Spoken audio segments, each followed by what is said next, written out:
here we go. Okay, hey. So let's introduce ourselves. Well, who's this guy on my Brady Bunch left? Hey, This is hello, America.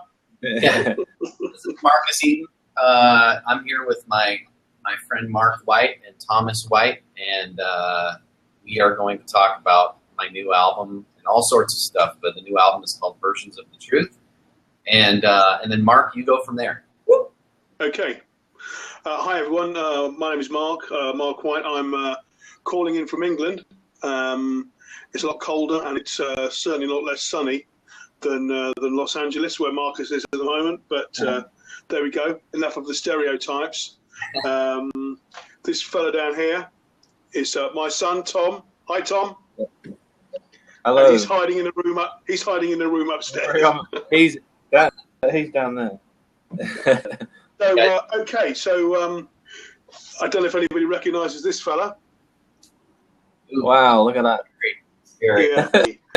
So it's Got Kitch coming in, so I'm gonna okay. add him real quickly. So it's been 5 years, Marcus, since As If You Had Wings. Yes. Yeah, 5 years.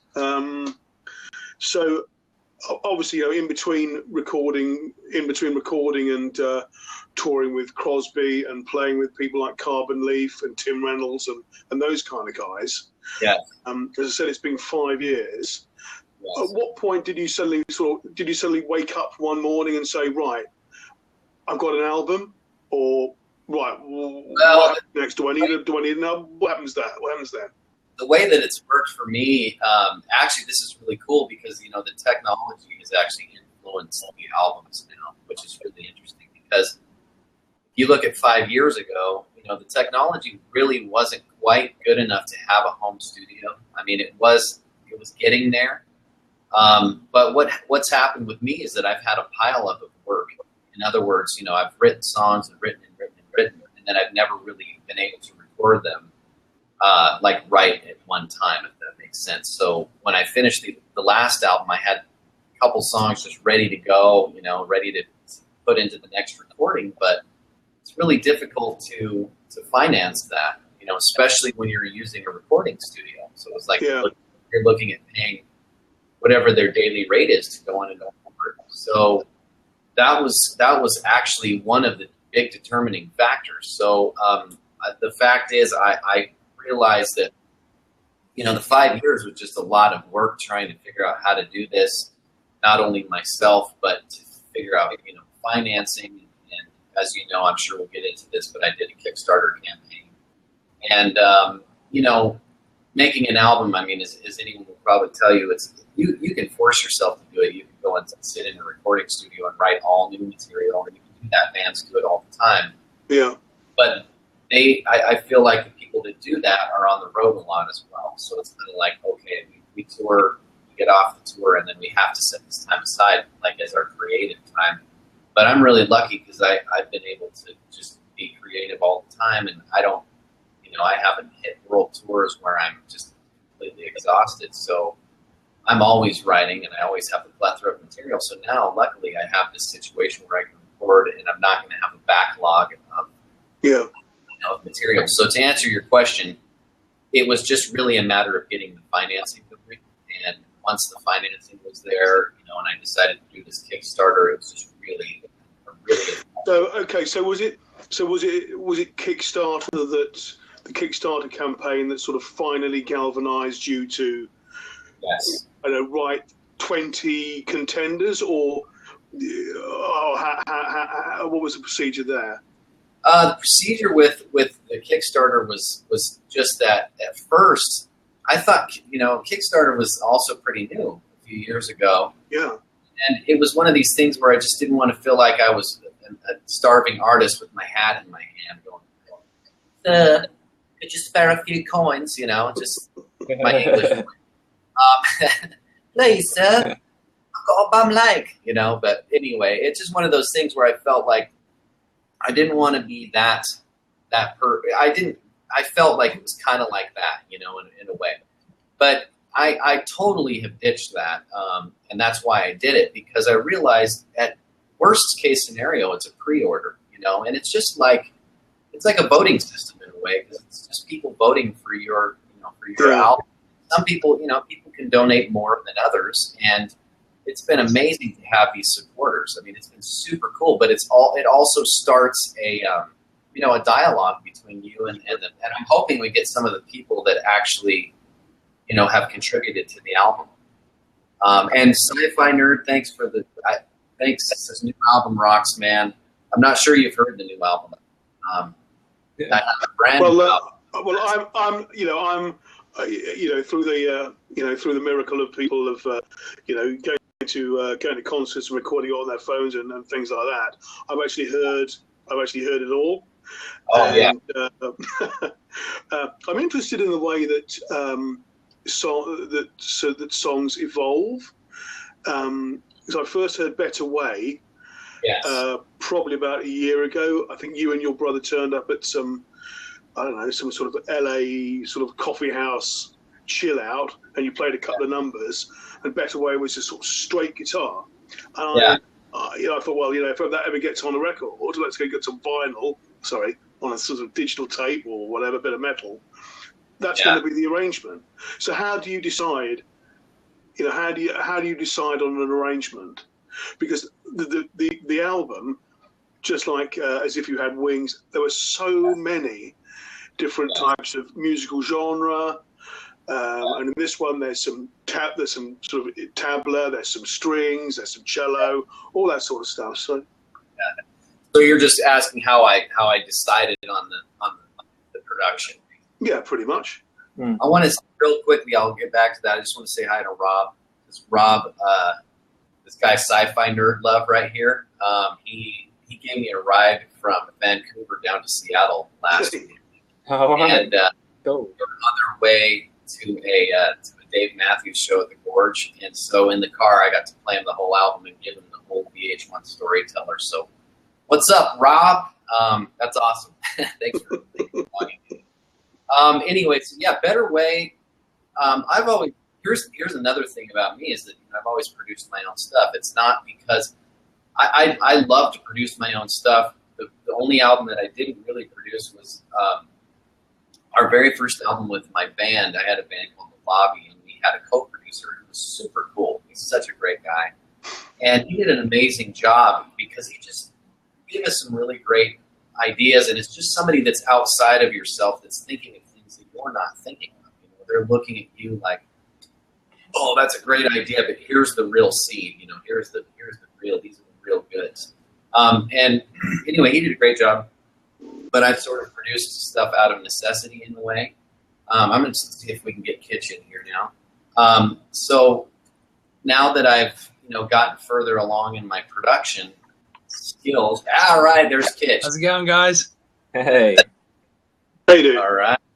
Sweet. Mark, Tom, nice to meet you. Hey, Nice to meet you. Kitch, are you on your phone? No, I'm on Liv's computer. Mine was struggling with Pro Tools running it. It just didn't want to play nice. So. So we were just in the middle of them asking me about the production of this album. So I'll just finish this question and we can move on. But cool.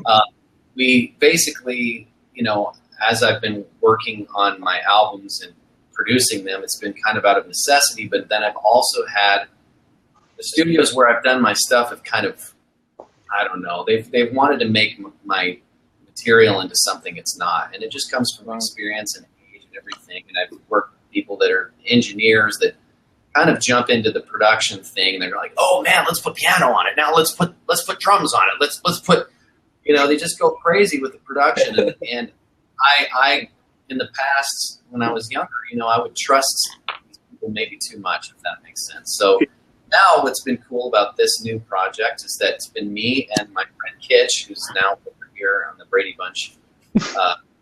And basically Kitch and I got together.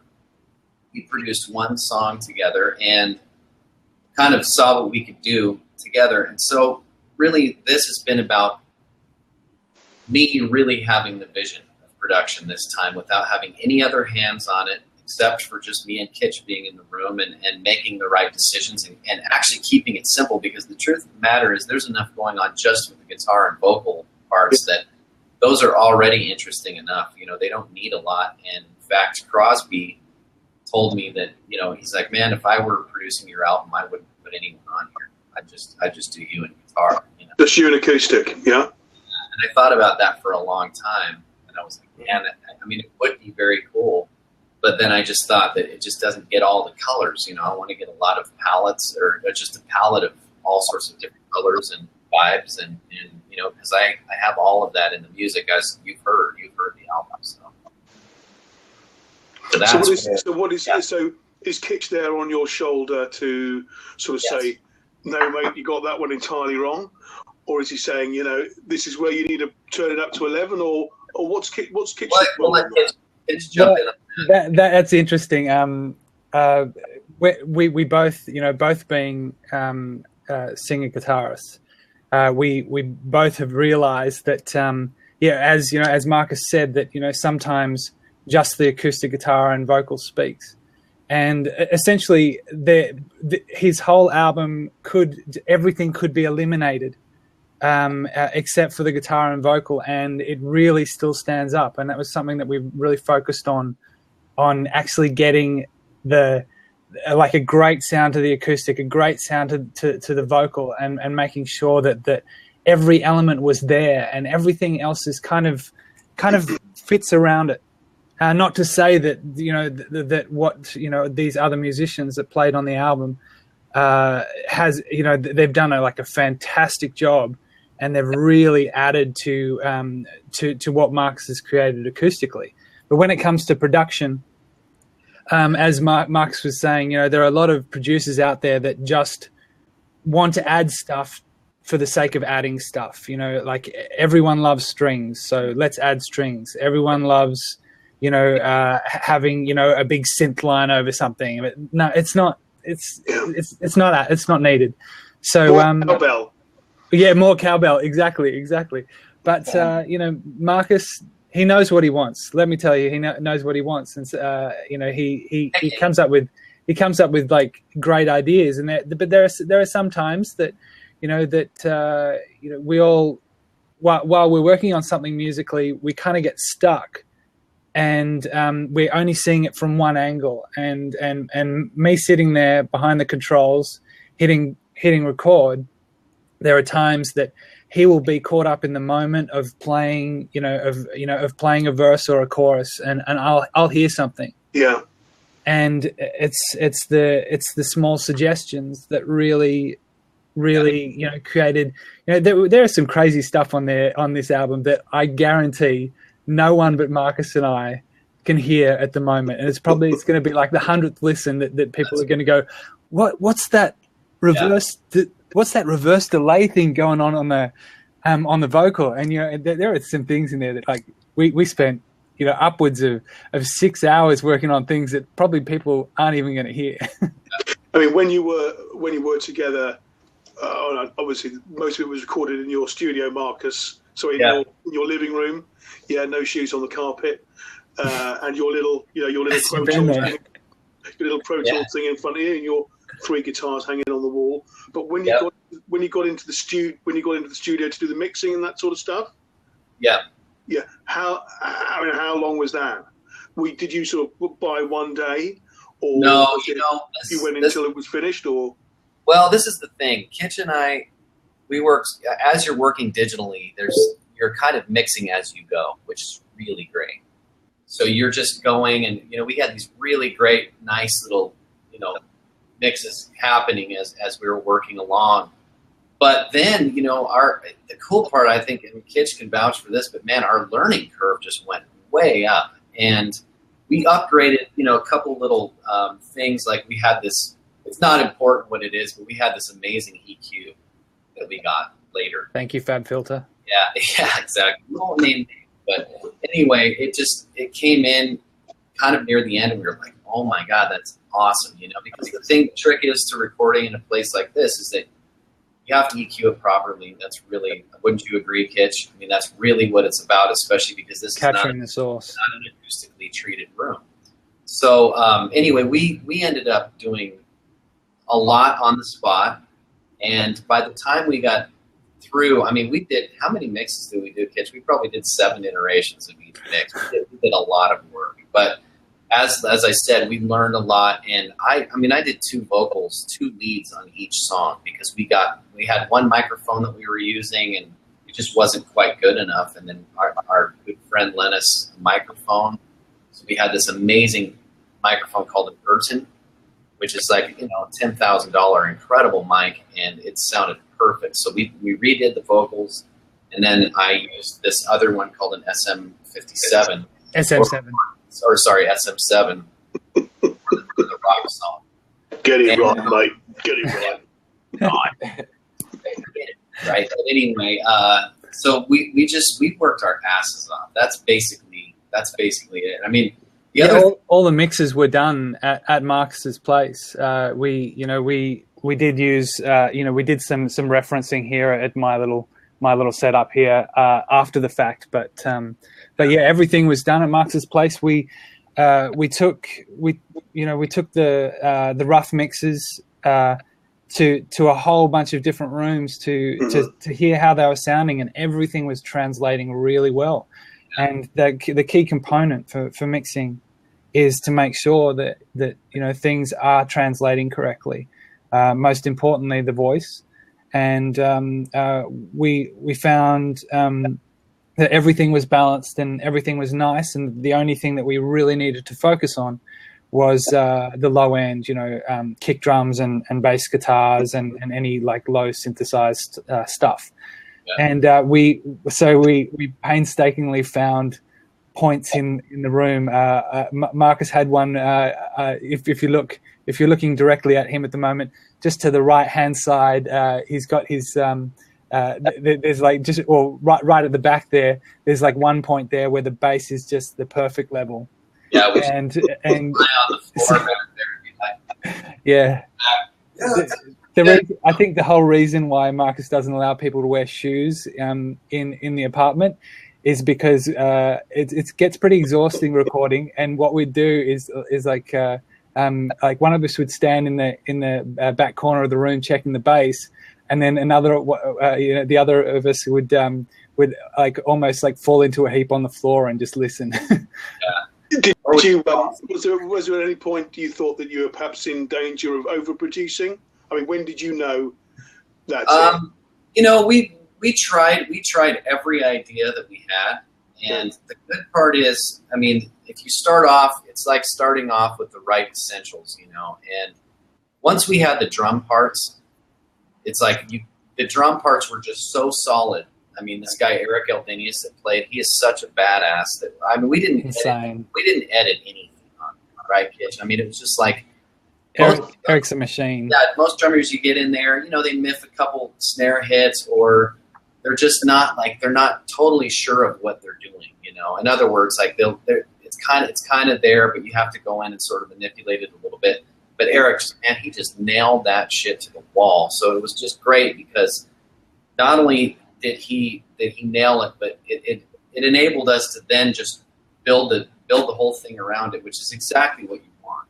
And there's so many ways to record. I mean, there's ways of bands going in there and recording all at the same time too. But Eric just laid down these solid parts, and then everything was just built around that. So really, anything we tried, if it sounded like too much, we were pretty easily. I mean, it was really easy with the two of us to tell, like, okay, that's just not going to work. And we tried a lot of stuff. Yeah, we're never precious about anything. Like, it's the music's got to speak, and at the end of the day, if you add something that's not right, well, I guess Marcus and I listen to a lot of the same music, and because of that, I think we have a similar sense to what works and what doesn't work, and so the second something went on there that was a no-go, it was just delete. So what about when these other guys got involved? So I sort of imagine there's this sort of bar in downtown LA where sort of when all the guys are on their downtime and they're not recording or on tour, they just go and hang out and have a beer. I mean, do you just wander in with your book and say, "Oh, there's Lee Sklar. Are you busy today, Lee?" Or, I mean, obviously it doesn't happen like that. But when those guys came in, obviously there was, I guess, a different dynamic happening there when like Crosby turned up and Lee Sklar and those guys. Did they offer you like say it again? Take those on board? Like, did they give you a different, fresh perspective, and you maybe thought, actually, we might want to take this song that way as well as this way? Yeah, you know, I want to just real quickly, I'm going to answer that, but I just want to tell everybody that's on the messenger, if you want to ask a question, you can either, I think you can video chat in, you can call in, or you can just type /Q and ask a question. So just to let you guys know. Anyway, and hi, Mom. I think that you know, Crosby's the one that had the most influence, of course, and that's because he had some really badass vocal production ideas. I mean, he just because he's a killer vocal producer, I would say. I mean, he's been doing these crazy harmony parts for so long, and he's creative as shit, you know. He's just got it. And so he came up with like the very first track, Up and Over. He came up with the coolest little, I think that's one of the coolest parts of the album. I mean, it's just really cool. He came up with this little split vocal part that's really non-parallel. And the rest of these guys, you know, we had some amazing players, but the cool part is it's all really pocket playing. I mean, everything's based on the guitar part. That's just a fact. I mean, it's like there is room to do something. If we're sitting there rehearsing together, which I got the chance to rehearse a lot with Eric before we laid the drum parts down, because those have to be just spot. That's all about the percussion. But with the bassist, you know, like he came in, he's a pro, and he just laid it down. And the cool part was, another thing we were able to do with this album is that I played synth bass on some of this just to get an idea of what we wanted to do. And we actually printed sheet music from the synth bass parts, and we handed it to Lee, and he's like, "Okay, cool, I know what's going on." And he played it, and then he added all of his own stuff. Yeah. He just embellished on it. It was just like, "Oh well, there it is." That's it. You know, it's super cool. And Lee's one of the most lovely people to work with. No, you go, Mark. Any of those guys? Say it again. You didn't pay any of those guys? Oh yeah. Well, I can't discuss that.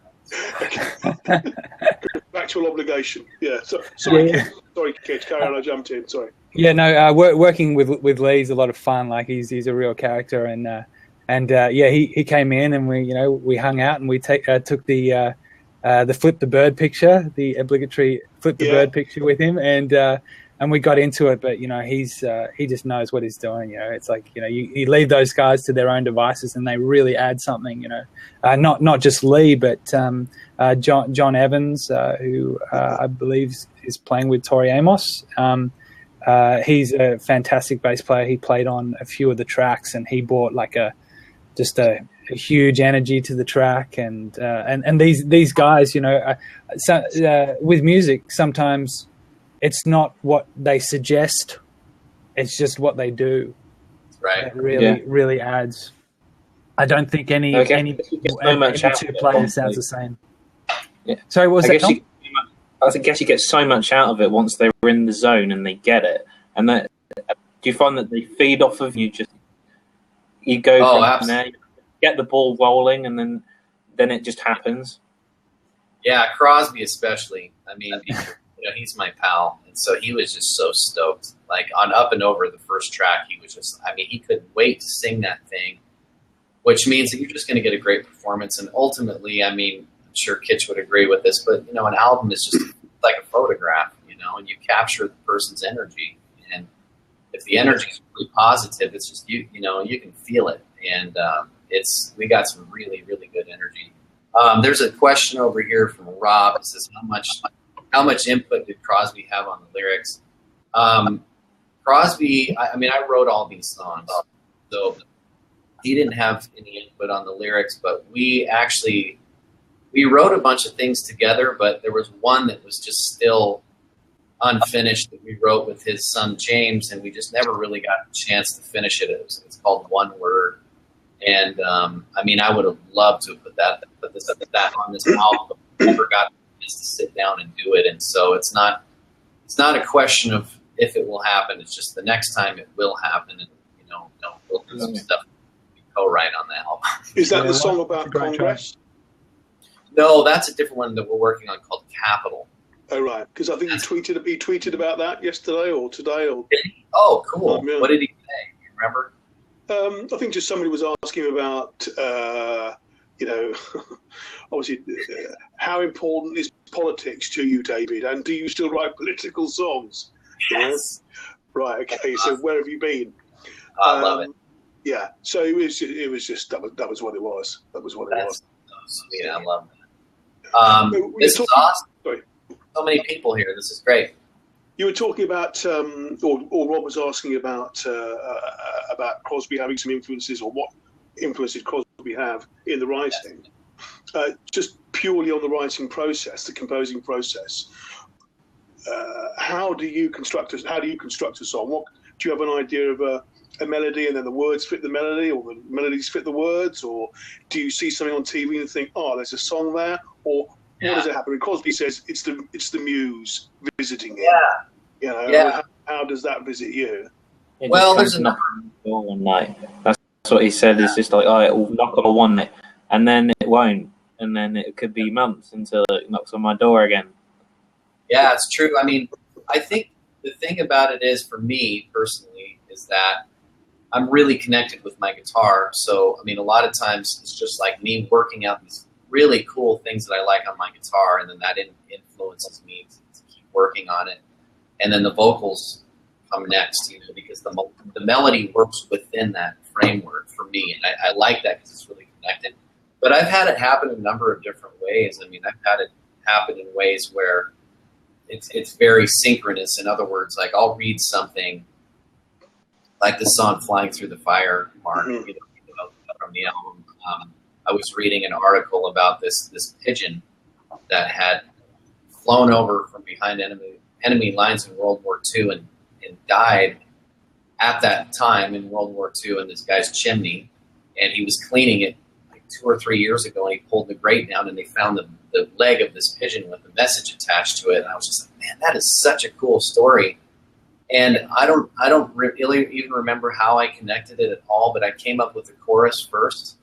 And then I just started thinking of that story. I was like, God, this would be so cool to incorporate into that story. And it's very synchronous how it works for me. But I know everyone's got a different method. Crosby does a lot of lyrics first. He'll just sit there and like make these incredible lyrics, and then he connects them to the music. But what about you, Kitch? I mean,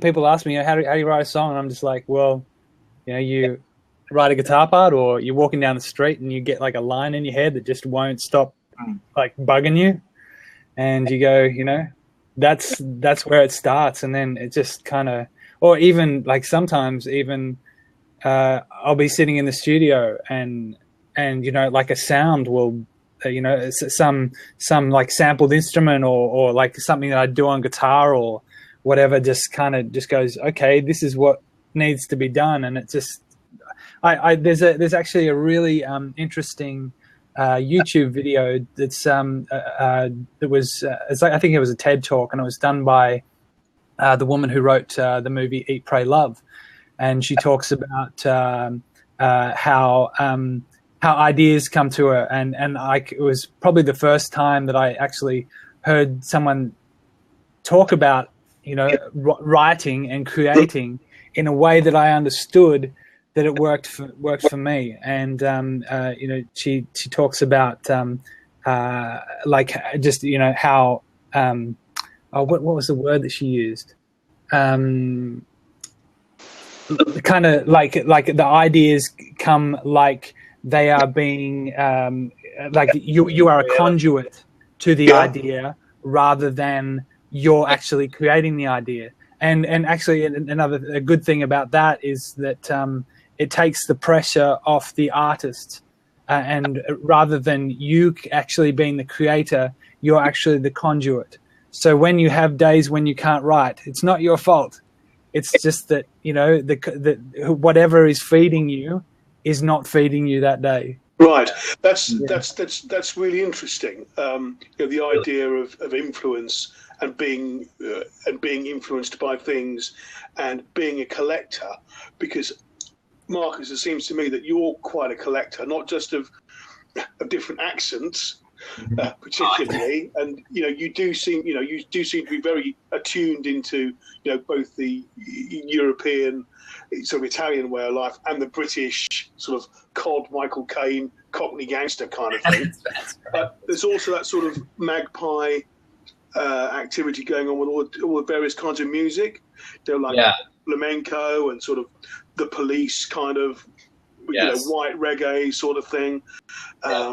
You know, very almost like, you know, romantic guitar, like Reverie, for example. I mean, there's the spectrum of of a style in this record is probably broader, I think, than as if you had Wings, which was quite quite big anyway. Yeah, As If You Had Wings, my last album, and also Rob had another question, so I'll kind of go into this too, because he said, "Oh yeah, that's it. Love that album, Mark. Yeah, love that album. I don't even have to do it. Absolute killer. Oh, I'm going to give him props now. Yeah, there you go. There's a question on the right from Rob. It says, "What are your musical inspirations? Was there any music that influenced this album, either the music or the lyrics?" The answer is yes. But there's so much, and I mean, that's what you were just talking about. I mean, I have so many different musical stylings that I love, and it's actually, that's what makes it really difficult to produce this, and actually that's why it's awesome to work with Kitch, because we do love all sorts of different music. We love electronic stuff. We love stuff that's really heavy. We love stuff that's just singer-songwriter. We love, I mean, there's just, it's just a gamut of music. We love guitar music, like flamenco stuff is just the most passionate guitar music probably ever. And that's all on this album, and it makes it really hard to be cohesive, actually, I think. But there's actually one track that you decided not to put on there, which that's right. Which for that reason, you know, it was. I don't know if Marcus wants to talk about that track, but it's a huge track. And it's, you know, like the amount of effort that goes into recording a track, let me tell you, is no small feat. But again, you know, as we talked about earlier, when, you know, in production of an album, if something doesn't work, it doesn't work. And this track, it kind of messed with the continuity of the album, and you know, we were on the fence about, actually that was probably that was a big thing. Marcus.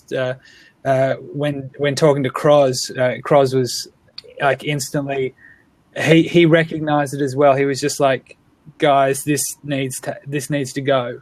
This is it's a great track, and it stands on its own. And you know, eventually, I'm hoping we'll get around to sorting that one out, Marcus, and you know, get it done. If you find that you do make it work, if you find that you actually do make, would ever put it out on a reissue? Or put it out as a standalone after it's released? Would you consider that? Good idea, Tom. Yeah, I think I would love to put it out maybe as a bonus track, or maybe when this comes out on iTunes or something, because it is such a cool song. It's really cool. It's called what is it called, Kitch? it's called. I changed the name of it. It's called Own Worst Enemy. Yeah. And it's probably the most intense drum part you've ever seen. Yeah, really. I mean, it's a really rock track, and you know, Crosby's response was, you know, Marcus, I understand why you love to do that. You're young, and you know, you have balls of solid gold, you know, or something like that. But he's like, he's just like, you know, look, that's about the guitar playing. That's about playing fast. Yeah. It's like it just means, he said, it just.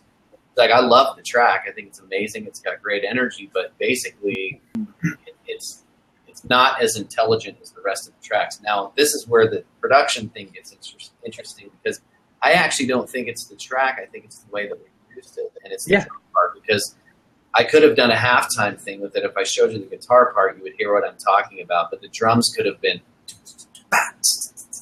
like this. Instead, we went, so it's like, it's driving the whole time. Yeah, there's a bit of irony in this, Marcus, I reckon, because the lyrics of the chorus say, "You're standing in your own way. You're your own worst enemy." Yeah, that's right. Is there any? I mean, was it? I suppose there is, apart from the end of the end of the sting. And I mean, not quite the Calm Beneath, because the Calm Beneath has got a very sort of Indian sort of sadhu feel all of its own. But apart from the end of the sting, there isn't really a sort of dismantle the machine moment. No. Well, and that's calmer in that respect, isn't it? It is, and that's another decision that we made, like, right off the bat, because Kitch and I were really influenced by, well, obviously the singer-songwriter thing I told you, but the problems with my last albums, I know what they are, and what they are to me, the weaknesses are the fact that, first off, my last album was a band, so it's a totally different thing. The drummer is just a monster. I mean, he's a monster drummer. But the studio where I recorded it, they wanted to make that album into a Def Leppard album, and that's not what this is. I'm a songwriter; these are songs, and the truth is, anything taking away from the vocal and the guitar part, but especially the vocal, is not adding to the music. That's just a fact. It's got to be produced in such a way that people relate to it, and what they relate to usually is the vocals. And obviously, there are going to be guitar geeks out there or drum geeks that are going to be, "Oh my God, did you hear those? Did you hear those 16th notes on the, whatever." It's always, you're always going to have the musicians there, but to really connect with an audience that, just normal people, you need to have great vocals and great things happening production-wise that connect people with that. So the last album, that was huge. The drums were way too big, way too up front. And Kitch and I wanted to love them, though. Still love them. Kevin did a great job. I just don't. I'm obviously, I'm hearing different things to you. I mean, I guess you're like the painter who sort of paints a picture of sort of sunrise, and all the people going in the gallery saying, "Oh, look at that! That's a real sort of deep, introspective piece of work about death." But it's not about death; it's about sunrise. But I didn't, I didn't hear anything particularly monstrous or overproduced in As If You Had Wings, but no, it's all in the beauty. It's in here, isn't it? It's all about where you're at too. I mean, I these are my opinions of myself. Yeah. I don't have this view of myself, right? It's interesting with that album. It's like, I love it. Mario McNulty did a fantastic job mixing it. To be honest, I love the production for what it is. It's like, it's something that when Marcus first gave me the album, I did have it on high rotation here, and I love, like, the players. They're two. The other players on the album are friends of mine also, and I absolutely love their work. They're great people and everything. The thing with that album is it's not overproduced. I'll say it's definitely not overproduced. There are 3 or 4 main elements in that album, and that being the vocal, the guitar, the drums, and the bass. Mm-hmm. And they all have a place where they sit in the spectrum, and they all are doing their jobs extremely well. And there's a ferocity that is with that album that is like, it's kind of like, it's the difference between flicking a switch on and off, and then with this new album, it's again the production elements. There is a lot more subtleties here and there. I find that it's I'm going to add to that. I'm going to add to what Kitch is saying, because that's a good point. But one thing, when you have the drums up so far forward in the mix is that they dominate everything. And Kevin, he does a lot of cymbal work too, that's just a different aesthetic. There's nothing that's neither here nor there. He just does. And on this album, we really made the decision to, first off, not have a bunch of cymbals going on. There's one ride cymbal in the whole album. One time he goes to the ride. In fact, twice. There's one on the sting when he hits it, and there's another one when he actually plays it on, I think, the calm, and that's it. The other times it's just the hi-hat. So, I mean, it's really just kick, snare, and hat pretty much the whole time. And you don't have cymbals muddying up all the space where the guitars are, because acoustic guitar occupies a lot of frequency range. So do the vocals. So it's just a different aesthetic, and that's what I was doing at the time, and it was fun. I mean, that band was huge. It felt like every time we played, it was like a stadium. It was just killer. But totally. But the thing is, it's also cool to have more sensitivity, because these songs really do need that subtlety, and they really do need things backed off. So Kitch and I referenced this band called Mute Math that we both really like. Who, sorry? They're called Mute Math. Mute Math? Yeah, I'll type it in here on the side. Just so okay. But brilliant band of producers. Yeah, I mean, we referenced these, and my music's not really the same as theirs, but we referenced it because they have such interesting textural concepts, and the drums in particular are just so cool because they're so funky, and they have distortion on them, and they take things like they run one of them. They have this mic hidden by the snare, and they run it through a guitar amp, and it just sounds killer. So we incorporated some of those techniques because I've never really had an album with a whole lot of character, and the people that that I've worked with in the studios have wanted to make it like very clean, like, oh, this is a 1990s Sting album, which is killer for the time, but now it's like it's a palette, So it's like everything you're doing is so clean anyway that you can't have clean against clean. You want to have something in the backdrop that really sets everything forward, And so Kitch and I really focused on getting a lot of, it's like a painting. It's like you look at a painting, if it's a realistic painting, you look at it and go, wow, that's a really cool drawing of a bird or, of nature, of a landscape. But then as opposed to looking at Van Gogh painting, there are these little blabs of color, and then you back away from it. You get so much more perspective and depth. And, I feel like this recording has a lot more character than anything I've done. I think that with this album there was a bit of a thought process of a journey as well. Although As If You Had Wings, has a journey in itself. I think this album, Marcus, there were a couple of tracks in there that Marcus was very insistent on having a couple of segue tracks, and that was to split the track up. There's what's the Italy one, Marcus? Oh, it's the Shade. Shade. So there's an intro to "I Will Be Your Shade," which is done actually on a guitar that when Marcus and I were in Italy playing the Sarzana Guitar Festival, this guy gave him a guitar, and it's this tiny little parlor guitar, and it's quirky and it's got so much like originality, and it's just like it really had this awesome vibe, and when you're walking around Italy and you hear some of the the performers in the restaurants and everything, they've just got this ism about their music that really says, I am Italy, this is Italy, and Marcus he wrote this piece, and he came around one day and he's like, Kitch, we got to do this. And we set up a couple of mics, and it was actually a situation where we did 3 takes of it, and it was the first take that was chosen because it basically said, it really just said, this is where I want to take the listener, and if they are not in that spot before they hear the track that has drums and has bass and has all all these other dimensions to it, that they're not going to get it. So I think I commend Marcus on and having like a real thought process to where he wanted to take the listener, and good on you, M-Dog. It's a journey. Total journey, Tom. The prelude really is, like, in one song. It really is a journey from.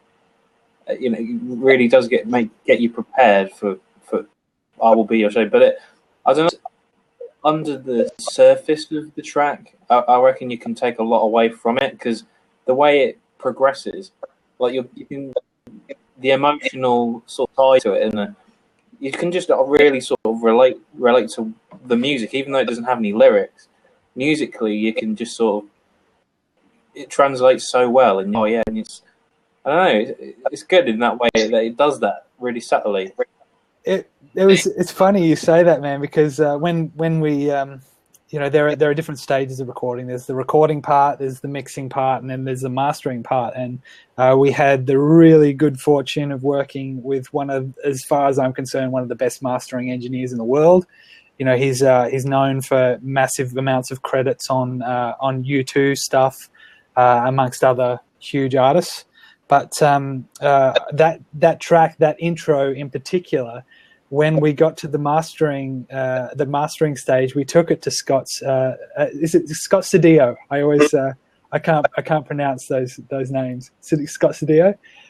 We took it to Scott, and he understood the concept of this tying track. As a prelude into the next track, and he actually said, guys, you need to add more reverb to this. And at first we were like, oh no, it doesn't need, and we battled it until we got back to this back to Marcus's place, and we added the reverb, and it really took the track to a whole new edge of kind of really relaying that message that it needed to relay. So Mitch and I were pretty, I guess you could say conservative, using things that could be gimmicky. Because you can get in an album, you can use delays, and it's like, hey. Except for this thing. Yeah, that's right. Every track, that's true. The Cyclops tambourine. Cyclops tambourine. I want to answer this question. Ben, this is Ben Grayson. It says, thank you. It says, I love that you're still creating your own music. I can't imagine you ever going away from this. My question is, since coming out with your last album and playing with Crosby, have you been hit up to play with other groups and bands? A little bit. I've been so busy with my own thing that's, if that were my goal, I could probably be doing that. But I actually am really excited. I played with this English band called Zervis and Pepper. They are totally badass, and I don't know if they were going to log on here, but if they're not on here, no worries. They're probably down the pub this time of night. He just texted me a minute ago. But they are so cool, and they invited me to play on this track they have called Miller. And they have this new album called Abstract Heart. I mean, Mark or Tom, just tell everybody what that album's like. I think it's fucking awesome. Well, go first. You want me to go first? Okay. Yeah, you go first. It's basically the UK's take on Laurel Canyon, and it makes it.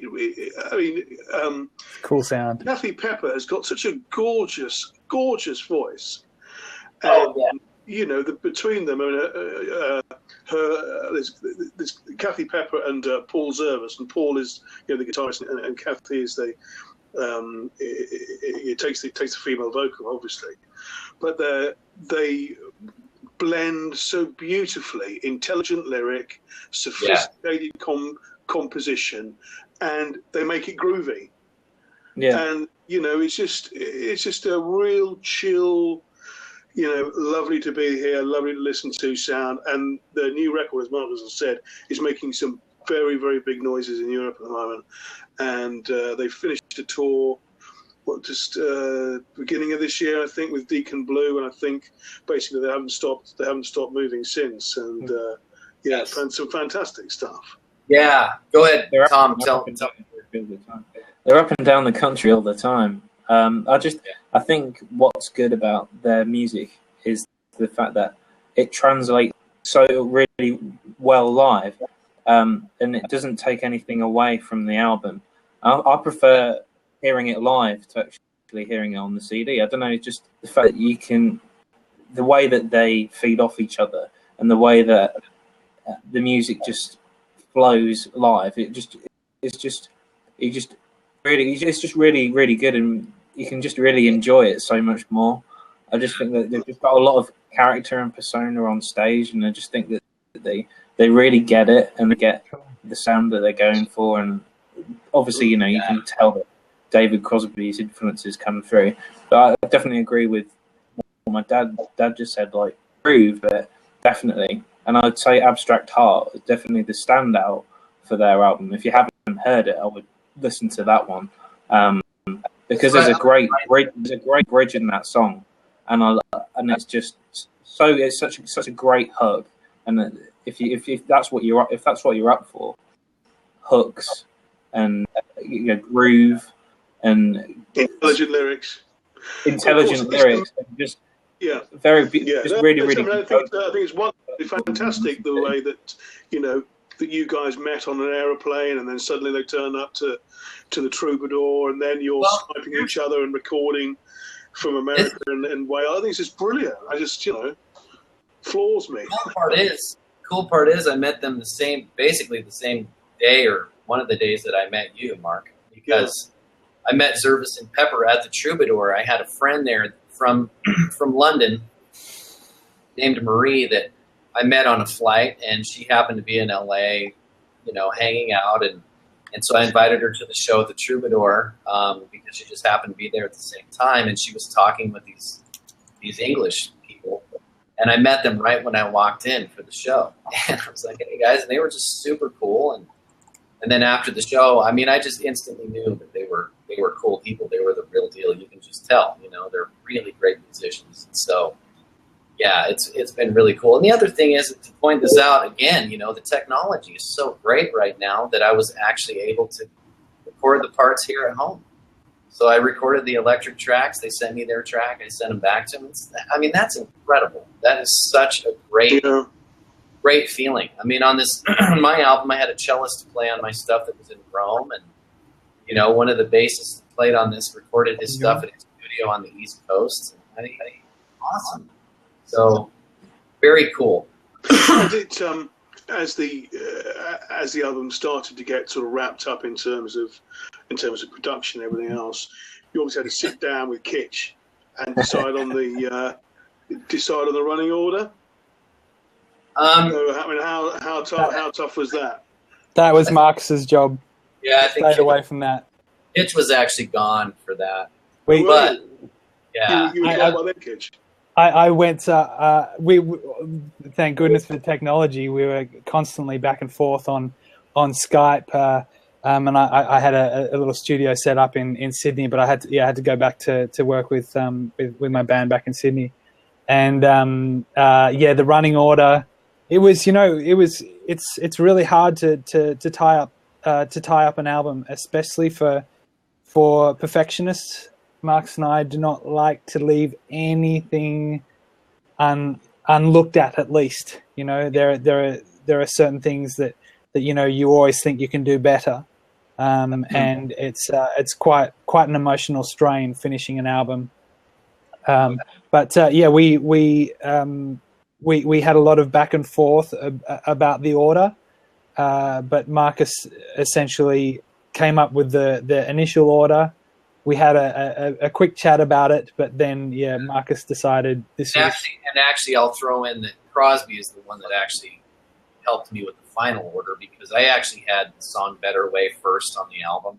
Did you? And he listened through it. Up and Over is the opener, isn't it? Yeah, and he said, Marcus, it's like, I think that Up and Over is. He's like, I think it has everything that I love about your music in one song. And he's just like, I think that it's just really powerful, and that you should definitely do that first. Yeah, it was good that he said that. It was definitely good he said that, because Up and Over, as far as all the tracks as a collective, is not just says Marcus Eaton as much as better than any of the other tracks. but it also is it has more of an edge to it. There is some electronic stuff going on, some sample-based stuff, which I think these days, with 99% of the music that is released on the radio, I think has electronic elements these days. And even though I could say that in some way, Marcus and I are purists when it comes to acoustic instruments. We also I could listen to an afternoon of Dead Mouse or stuff like that, which is incredibly intelligent electronic music, and or Imogen Heap. Imogen Heap, yeah. Emily Nicholas is this new girl from Norway, and all electronic, but it's organic electronic. And so I think that Cros suggesting that be the first track was like, it wasn't even a decision after that. It was just like, just move the track. Yeah, the other thing about the electronic element, Kitch, was the fact that it's not a feature. No, it's not a feature. No. In fact, most people would recognize that there are loops happening and live drums, but just the way that it's mixed, you wouldn't go, "Oh, that's a loop." Totally. It's good that the first track you just jump straight in, and that's really good. I like that. There's just like as soon as you hit play on Up and Over, there's a couple of seconds, and you just like, there's a build up. Oh right, what's going on? And then all of a sudden you jump straight in. So I think that was a really good decision. Yes, really right with Crosby to do that. Yeah, definitely. Oh yeah. Well, the cool part is there's actually you don't. It's pretty subtle, but there's actually a needle drop at the beginning. There's a little vinyl. Yeah. For that headphones. I want to thank Evan Doobie, who just logged on. He's really turned me on to this Blab, so this is super cool. Thanks, Evan. Yeah, hey Evan, how you doing? Yeah, cheers, Evan. I love this platform. Really cool. Can I just ask you just a few questions about the Kitch had said that you had that song called My Own Worst Enemy, which didn't make the cut. Yes. How many others didn't? Actually, there was another one called Every Time. Why did we not record that? We did. We have it. Remember? We put drums on it and everything. But we just didn't, we just had better tracks. That's all it was. Yeah. I mean, it's cool because that's no slouch though, man. Yeah, that was the Sting is about what, 6 years old, 7 years, perhaps even more than that. Sting is 6, 7, 8 years old. It's not quite that old. I mean, that's really like 5 years old. 5 years old. Right. And the Calm Beneath's been around for a while too. So, yeah. I wrote those right at the end of my last album, and I was playing live with my band, with friend Kevin and a couple different bassists. We had 3 different bassists throughout, the times. But anyway, yeah, those are But the thing is, like, I made a list of songs. I mean, I probably have it. Right? It was a long list. It's a long list. I had about 30 songs on it. Let's see if it's right here. I'll show it to you. In actual fact, that in the swing of things, back in the 70s, they used to record, albums in a week, and they produced some magic, and I think that can still happen now. This certainly wasn't one of those albums that we even thought would even be that quick. Even though Marcus, when Marcus is tracking, it's ridiculous, like the precision of his playing, and like no vocal tuning was done, no, all this stuff that Marcus does, he does really quickly, but it's a whole new level of perfection. When you're tracking an album, we could have gone with the first take of everything, and it still would have been magic. But we decided we'd go that extra mile and just pick apart everything. The other cool thing about this, I have to say, pointing this out, is the fact that there's a lot of artists that don't create things to be listenable for a long time. there's things that are just like, oh, we're going to put, I mean, not to diss on anybody, but I'm just saying, like, right now there's this really popular sound, which I've always just thought was just ridiculous. But, Taylor Swift has that song now that has, like, a really fake sounding saxophone, And it's like, we didn't put any elements like that because it's so, in a way, it's trendy. We chose things and made decisions that are listenable for a lot of time. I mean, you can listen to those songs; they're not fatiguing. There's nothing that sticks out. That's the thing with EQing, the solos. I mean, everything's really well placed and really well thought through. So I'm really proud of that. Kitch did an amazing job. On sounds as well, Marcus. With the fakes being used like quite a lot by a lot of artists. I like the fact that at the start of Flying Through the Fire, you used that guitar sample, the composition, which a lot of people do use, but you put your own spin on it, which was quite clever. I like that. That was all played live, man. That was all played live. Yeah, that's no sample there. It was fun. It was fun though. It was very loud, and I did hear a neighbor scream. That's delay. That's a delay part. That's a dotted. That's like a dotted quarter note delay, like something that the edge would do. And then there's a really cool little thing in the background that's all guitar. And that's the cool part. I mean, there's a palette of guitar in there that people don't even know that's there. There's a lot of stuff that sounds like keyboards that's guitar. I did that on the last album too, and I love that. I think it makes it super interesting. Was it hard to choose which song you wanted to end with on the album? Was it hard to choose which one? That one was easier because there were two songs that were longer than everything else. One was The Sting and one was The Calm Beneath. And The Calm Beneath just has this epic solo. And it just has such a cool vibe. And to me, it's like a mantra. It's like no matter what happens, you want to keep the calm in yourself. You want to keep the calm beneath. And to me, that was just kind of like the mantra that I wanted to end the album with, like the thought that I wanted people to feel. If they didn't get anything out of it, it says the calm beneath, and it ends with that crazy, what they would call a T high, And it's just crazy rhythmic thing. Which all the musicians hated you writing that.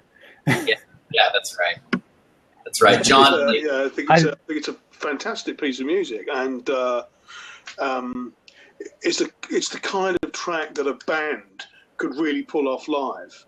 Now, obviously, we know you're going to Italy fairly soon to breaking any confidences there. To launch the album. I guess there's going to be a lot of rearranging of the songs to play those live, or are you not going to do a sort of from down to the bottom?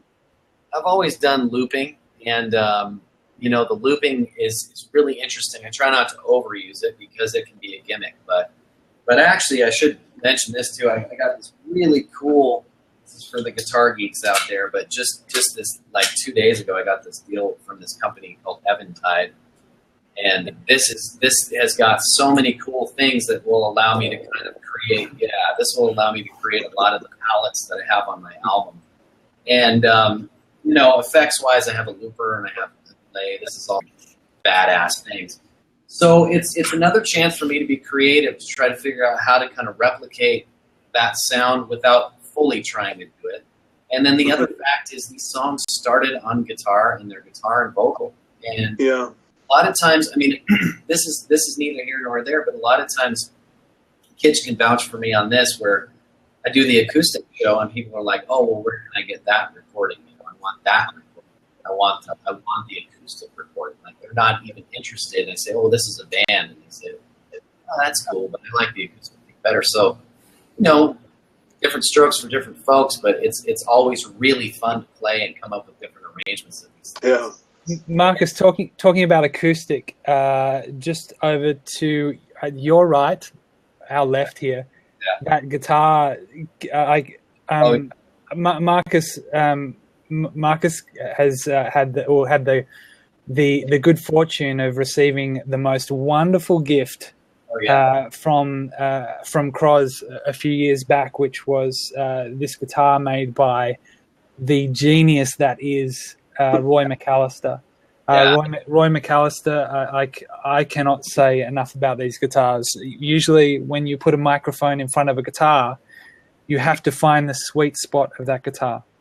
And usually that sweet spot is between, I use metric, and so I'll say, 2 centimeters, within 2 centimeters, if it isn't in that range, that you place the mic in that perfect spot, that everything falls apart. This actually with the guitar that Cros gave to Marcus, it was just so effortless finding the beauty of the sound. You could have mic anywhere. Yeah, and tried it here and here, and it was just a different kind of great sound. So I just wanted to point out that this guitar that Marcus is holding at the moment is a custom model which Roy recently gave Marcus. And tell him about it, Marcus, because seriously, these guitars are the best in the world. I mean, we went to Roy and I, thanks to Crosby again. He introduced me to Roy, and Roy took me to this guitar festival in Italy, and we spent some time together, and we had a blast. I mean, Roy he's an amazing guy. Funny as hell too. Yeah, he's just, God, we laughed our asses off the whole trip.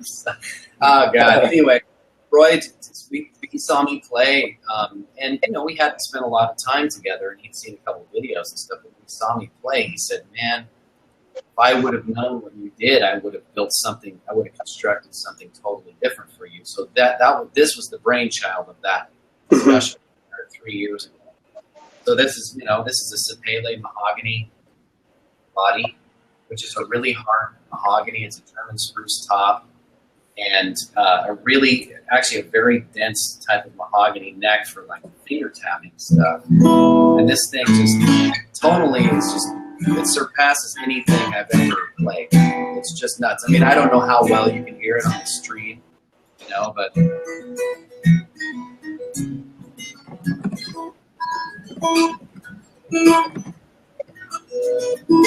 I mean, it's just, this thing is just beyond. Not doing it justice. It's that the sound of that thing is just, it's bigger than life. It's really got a voice that is just extreme. Yeah. So check out. I'll put a link up. Are you going to be taking that to Italy with you, Marcus? Absolutely. Yeah. Will you post the McAllister? Yeah. See if I can find the link. Okay, here it is. Yeah. Yeah. I got I also want to point out that this has this other really cool new pickup that I'm using called the D-Tar. You can't really see it on the screen, but there's actually a little mic in here. It's a dual source. It's got a mic and a transducer. So this to me, when I've used the pickup, but on a different guitar, and my other McAllister has this pickup as well, but not the dual. And the mic actually sounds incredible. A lot of these old mic systems didn't sound good at all. And it allows me to the intimacy, Kitch will vouch for me on this, the intimacy is just like, it just sucks people in. It's crazy. A lot of times when you plug in, it's just like, that guitar doesn't sound very good, and it's not really like, unless you're on a huge stage and you can't really tell. But the rooms that I'm playing, I mean, it needs to sound like I'm just right in your face. This guitar is doing that plus a million other things. It's badass. Marcus, you got a question here from @IamBeauty with an extra Y on the end. What's a good guitar for a beginner? For a beginner, we've talked about this a lot. There's a lot of good guitars that I think I could recommend a lot of them. There's one called the Blue Ridge. It's amazing. They're under $500. They're all solid wood and they're incredible. They sound like Martins. Those are incredible. Or you could just buy a McAllister and you'll never have to buy another guitar again. That's right. Yeah, just get a McAllister. Don't ever go back because it will make your life a guarantee you'll be happy. But the thing is, if you've never played another guitar, you won't know how good this is. So you have to try some other stuff. The other one that's really nice is actually a Taylor Big Baby. I love those. They're great. They're awesome. I know when you were in Sicily and you did something for YouTube, you're gonna maybe when you go out in Italy, you're gonna do something like that again. Would that interest you? Absolutely. I did you're talking about the video that I did of Who You Are, and then there's another video called Sunrise Lets You Down. And those were shot. And that was a spiritual experience. We were on top of a mountain in a place called Monteggieri. And that's just this beautiful Italian village right next to Pietrasanta, which is this great little great town. But anyway, we went up there and shot this thing. I was freezing my ass off because the equipment broke, and I was there all day. I was supposed to be there like a couple hours. It was cold.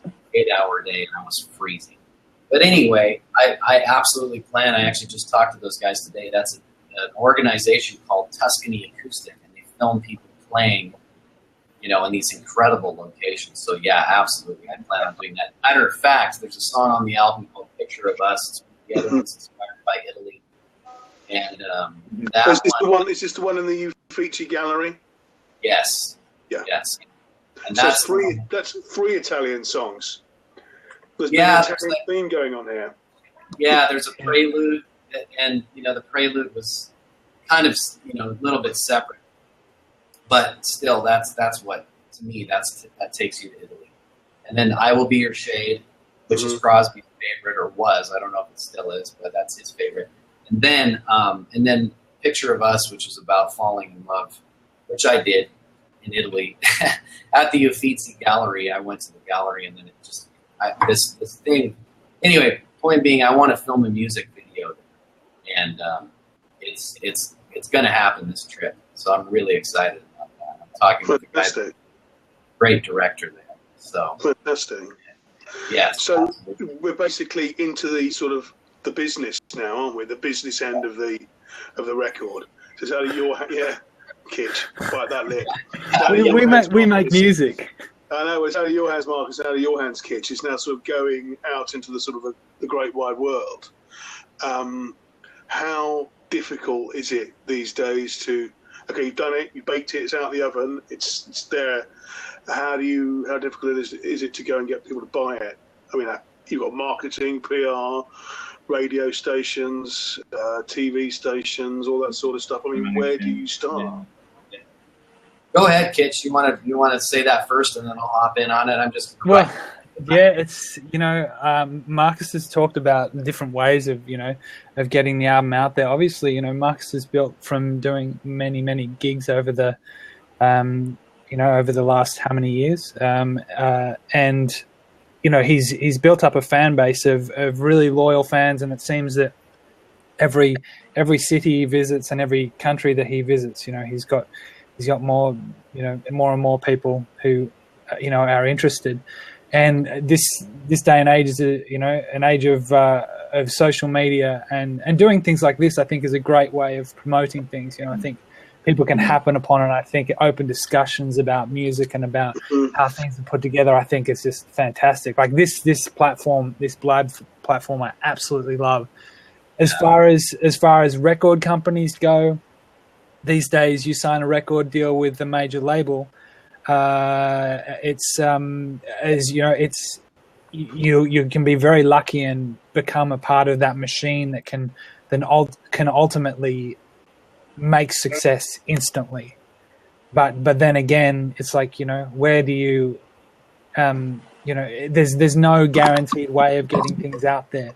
So really, if everyone here, looks like there's about 54 people who've been listening in. If everyone here, said something to their friends and maybe put up a snippet of Marcus's past music, or when the album comes out, that they say, hey, you should check this out. That certainly helps, because every fan is this music was made to be listened to, and each time that I listen to it, it's one of the one of these projects that I've worked on that I can honestly say that I would race to the record store the moment that it was released, and I would grab it, and it would be on high rotation for a long time. Like we've listened to these tracks over and over and over for like many hours, like many days, many weeks, and I've never got sick of it. I've really never got sick of this stuff. There's something in it for everyone. There's pop pop melodies in there that are hidden by not hidden, but accentuated by a great musical textures, and I think that people who listen to good music are going to get it. This is an album that's not going to date. It's not. There are no sounds on there that it's not. There's no, as you said, there's no Guru Josh saxophone lines. There's this album. You're going to pick it up, listen to it now. 10 years time, you're going to put it on again. 20 years time, you're going to put it on again, and it's still going to speak. It's really still going to speak. Great catch, definitely. I'm really excited about it, man. And I think Marcus, you've done like a phenomenal job in conveying all the messages of the songs, and giving a little bit of ear candy is what you can to what you can do on the guitar and what you can do with your voice. So I can't wait for everyone to hear it, because I know you expressed your enthusiasm about that, Kitch, really fantastically. I love it. I love music, Mark. So when he gives you the copy in its artwork and in its little round shiny disc, and you take it out and you put it in, will you be hearing it for the first time? Will you be hearing it for the I definitely will. I definitely will. It was funny. We actually had a. Do we have CD players anymore? That's the question. That's right, exactly. Marcus and I had we haven't got a Pono in this house, that's for sure. Marcus and I had a Skype chat, and going into this project, Marcus and I would constantly go and do Fryman Canyon, the hike at Fryman Canyon, which we actually did yesterday. Was it yesterday? Yeah, I think it was yesterday. We had this Skype call, and he said to me, "Kitch, I want to show you something." But just going back to when we started working on the album, initially my role in the album was to be recording, and so I would be manning Logic and just hitting record and keeping my mouth shut, and everyone knows that I can't do that.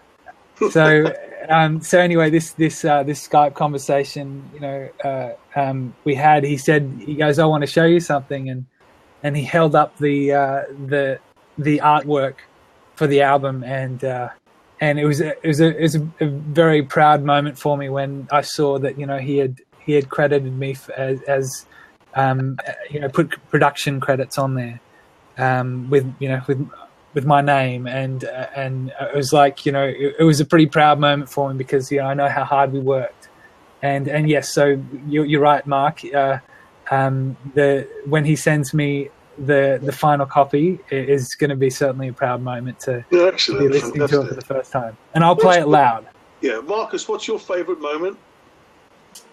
Oh man, let me think about that. God, there were so many good moments.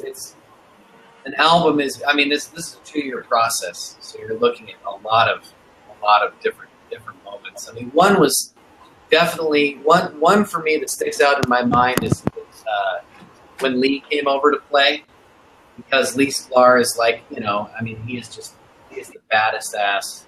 Yeah, he's played with absolutely everybody, hasn't he? If anybody's listening or watching, they don't know who he is. He's played with everyone, hasn't he? Yeah. Oh yeah, absolutely. Lee has played with. If you look at his discography on Wikipedia, he's got over 1,800 albums on there. That's only a selected discography. So he's incredible. But when he came over and played, that was an amazing moment. There were just every day. The cool part is every single day there were moments that just make it. Every day there was something we were excited about, guaranteed. Yeah. Yes, come on. Did you have to plug in your laptop as well? I had 2% left. I was like, no. Yeah. But the cool, Kitch, going back to, Lee also played on my dad's albums, and he also played on a track on the Crosby album that I co-wrote with Crosby, and just having him here was just it was almost surreal. He was over at my apartment. It was just a blast, recording the drums with Eric was awesome. I mean, Kitch and I did some serious guitar tracking. And, like, I remember doing the Sting and just getting that just sick. You know, we did 4 acoustics for the tapping section. We listened back. We're like, oh, my God, that's amazing. You know, and just, I mean, everything. I remember when we tracked the first guitar part. Remember that, Kitch? It was just like, oh, dude, this is real. This is it, you know? So, totally. So many good moments. I mean, and you know, Kitch really is attuned to the vocals. And so that's really where you really need somebody outside of yourself, because Kitch had so many, you know, awesome suggestions, and that's what a producer does. But one of my favorite moments was on Flying Through the Fire. You guys haven't heard it yet. You two have. But actually, all of us in this room, except all of you guys on chat, except for my mom, have pretty much heard the album. A couple of you have. Oh, great. Anyway, there's this vocal stack part on Flying Through the Fire on this word mind, where it goes, mine, mine, mine, mine, you know? And Kitch was just like, oh, dude, I've got this idea. Let's try it. We did it, and we never changed it. Like, that was the original one. Like, what I sang right there was what we kept. And that was the idea was kept. Yeah. Yeah. It was awesome. And anything that happens spontaneously in the studio, I'm so down with. My experience from the past has been that if I ever record something and then I try to recreate the energy that was there when I first recorded it, it's just over with. It's better just to get it the first time and never screw with it again, because you have all of this energy and it's new and it's exciting, and you're not trying to recreate a production of the song, you know. So that's pretty cool. And what about you, Kitch? What was your favorite moment of it? Oh, well, there was, you know, working with Crosby was like unreal. Like, just being in the same room as him and his wife Jan is just like, those guys are absolutely magic. You know, like every single day going around to Marcus's place. Marcus, his brother, lives next door, and he's like, you know, he's like a brother to me as well. And I think you know, the musical elements, just everything was fantastic. If I could pinpoint moments, they were the little moments, like with you know, doing that harmony vocal line was just like unreal. I got the good fortune to have been asked by Marcus to play. I played a little guitar section on there. That was a big thing for me. But just really the times that we would sit back after a mix, and we would sit there, and it's not often that you get to listen through a track, and as a producer and as an engineer, that while you're listening, that you're not constantly going, having these like kind of thoughts that, oh no, that could be right. There were moments that we would sit back with these tracks and just go at the end, like just all the way through to the end, and just go, wow, that's exactly what we wanted to create. Mm-hmm. And it's times like that it just is fantastic. But another thing, the other favorite moments is we would take breaks from the music, because you have to, because otherwise you just get microscope ears. And we would just go for walks around the neighborhood or on a hike. Those times were great. The coffee drinking was great. You know, just basically, you know, everything was great. Everything was great. We had a lot of fun. You know, Marcus is not just someone who I work with. He's also, I consider him to be my best mate. And so with that, you know, hanging around with someone for the amount of hours we've spent with, you know, I know we've got on each other's nerves at times, but at the same time, you know, we were there for the, you know, for the music, and it really worked. And the reason we worked on this album together was, Marcus said earlier on in the chat, was Marcus did a track for a Crosby, Stills, Nash tribute album. And we'd been hanging out a lot before he moved to LA, and he said to me, these guys, they want me to record a track for this. It'll just be an acoustic guitar vocal thing. And he came in, we did an acoustic guitar vocal thing, and we couldn't leave it at that. And our ideas just kept on going, and like, with the sensibility of the CSN stuff, it's it was just wanting harmonies, and it was wanting drums, and it was wanting bass, and eventually we came up with this thing, and we just like kind of stepped back, and we were like, that just happened, and it was effortless. More needs to be done.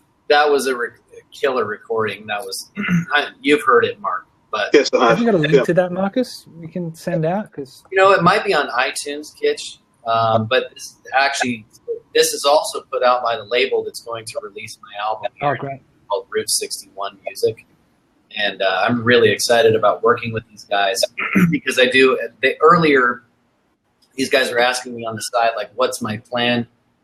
What are my plans to promote the album? I'm heading to Italy for a month to promote it there. And then after that, I'm trying to figure out exactly how I want to release it and promote it here because, America's huge. It's very difficult to make a splash. I'm sure I'm going to be able to do it, but I don't know exactly how it's going to work yet. But Cross has been extremely helpful. So, we'll see what happens, but I will be touring for sure. I'll have a bunch of dates, and I'll let people know about that, of course. I'll probably be redoing my website and just, posting all that, all of the media. I plan on having some music videos as well. So there's going to be a lot of new stuff and a lot of great energy, surrounding. But good. So there's a lot of stuff going on, as well as Molly Malone's next week. That's right. Yes, Tuesday, Molly Malone's, downtown Hollywood, baby. Where all the I'll be there. I'll be there. Nice. Yeah, sweet. Oh, so Mark and Tom, you're in LA? No. Oh, okay. I should periscope it. Obviously, you're in England. We're in England. Yeah. No, we're going to be in Italy. So we're going to catch some. Hopefully as many shows as we possibly can. So really, really looking forward to that. Really looking forward. Nice, awesome. Yeah. I was going to say at the moment, where are you, Mark? I'm in rural England. Rural England, where? It's a place called Lincoln. Okay, cool, great. It's got a cathedral and a university, and that's about it. A lot of farmland. It's very, very, very rural. In fact, Kitch, have you ever heard of a guy called Matthew Flinders? I do know that name. He's something to do about discovering didn't he map Australia? Of course, we learned that at school. Of course you've heard of it, being a good Australian. Australian. I didn't pay much attention, but I did know that. Okay. Well, I live in this tiny little village, and Flinders was actually born in this village. Oh, so, no way. Yeah, small world. So we're miles from anywhere. I came across Marcus's music for the first time when I went out to LA 2 years ago. Marcus, was it for the Crosby tour? Yeah. And for the first time, saw this guy on stage, and I thought, who the bloody hell's that? And because I've followed Crosby for a number of years, managed to sort of wangle my way into a bar afterwards, and and we had a chat, and we haven't been mates ever since, but probably not long after. We have pretty much. Nice. We went to visit Marcus in Sherman Oaks, and that must have been a while ago now, nearly a year now. Is that a year ago? I'm surprised we didn't meet, because I was there pretty much every day that year. Right. Right. Well, who did those? Roy? Was it Roy or Ray? One of the fellas Anyway, one of the fellas who lives in Rick. Oh, Rick. Rick, sorry. I was, just got fortunate enough to be played, most of the tracks for the album in very, just on the guitar, and hear some very, very early recordings, and I've been absolutely into it ever since. Going onto the nerd websites to try and track down old recordings at Hartford University in 2001, things like that. I mean, fantastic. Nice. And when you come across something that suddenly turns you on in a really magical way, and that's sounding very sort of cup of tea in the afternoon. I don't mean it to. It's a real joy. It really is, and thanks for that, mate. Oh, thanks for doing this interview. This is super cool. Yeah, awesome. This is such a great format. This is so cool. There's 60 people on here, and this is great. There's a lot to talk about. Mark, do you let's open this up. Like, Marcus, like, what needs to happen for the world to hear this? What, like, really? Talking to me or Mark? Well, all of us here. Like, what needs to happen? Like, how does one person get heard by billions? I think. No, I mean, sorry. Mark, you go. Well, I mean, over in the UK, unfortunately, we sort of, the music business is sort of being sodomized at the moment by, X Factor and all this sort of stuff. Become a star overnight on a TV show, and that seems to be almost the only way that you can sort of break into the business, or the only way that a music company will take someone seriously. Yeah. And we are responsible, from Herman's Hermits to the Spice Girls, for every single manufactured pop band there's probably ever been. And it's very difficult to break out of that. I mean, it's so transient, and anybody who sort of seems to stick around for more than 10 years is sort of regarded as a dinosaur. Yeah. And Marcus, you sort of said, sort of half jokingly, what's a CD? Well, the CD public / record buying public are the people who are going to be buying music in 20, 30 years' time, and they're the guys. They are the guys that we need to be reaching. How you do that with a budget not much bigger than a quick zip and up and down the Walmart for 2 minutes, I don't know. Yeah. I don't know. Let's throw that question to Tom, because Tom is actually in promotions. Great. Just quickly, there's a couple of radio stations, a couple of radio presenters over in your neck of the woods that are two guys, John Leach and Tony Paul. They work with Radio Caroline and like a BBC radio. We'll have to get your mic's scratching your face. Oops, sorry about that. John Leach and Tony Paul, they're over there in your neck of the woods, Mark and Tom. But I'll be sure to get an album to them to hopefully get a bit of radio play over there. But I want to point this out because you don't know this yet, Kitch, but Tom was doing work with the BBC. So great! He arranged an interview with a woman that works there. But I'll throw that to Tom. So Tom, give us about the business. What you think it takes to make it? I reckon, I don't know. It's hard to pinpoint because artists are so different and diverse. They have to do different things to get noticed, and of course, like Marcus, you have different competitors as to any other artist. Everybody differs to what angle they go at, but it is being very active on social media that will boost everything. So being on every streaming platform, or just being very interactive with your fan base, that will really, really help the music get out there and get people talking and discussing it. But like about the radio, when I worked at the BBC a couple of months ago, that was good. I was managed to put pitch forward because they were looking for artists to come in and be interviewed and then play their tracks, but it being a county, they mainly look for artists that are playing in that area, right? Not just people that hail from that area, but people that have been through. And it's a great opportunity for artists to get that, the outreach and that just sort of promotion. So if you were coming through, you're playing a show, you get invited in, and you can chat about your album, you chat about what's going on, play a track, and then suddenly, at the BBC, if someone hears your track in the production area or the team area, they can go, actually, I'm going to share this to radio, or I'm going to share this to, I don't know, BBC Introducing. And then if they share that there, that could get shared everywhere. So it's some of it's luck, some of it's just being very good at what you do and very good online.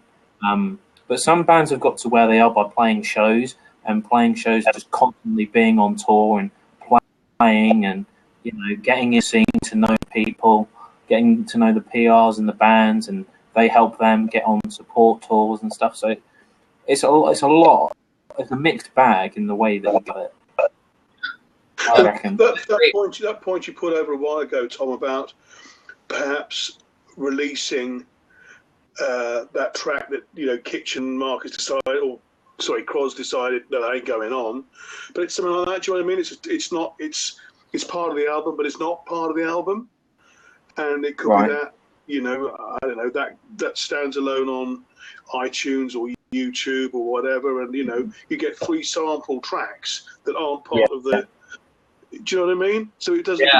Yeah. Why would you listen to 3 tracks for free and then want to pay top dollar for the other 7? You might as well buy 3 tracks for free. Get 3 tracks and then get the album. Yeah. We were having this discussion. The guy that turned me on to this, Evan Doobie here. He and I had this discussion last week, and there's just the paradigm has shifted so rapidly that we're still in reaction mode. We don't even know. Like most people, and including record labels, they have no idea how to market people. They have no idea. They don't even know how to reach an audience.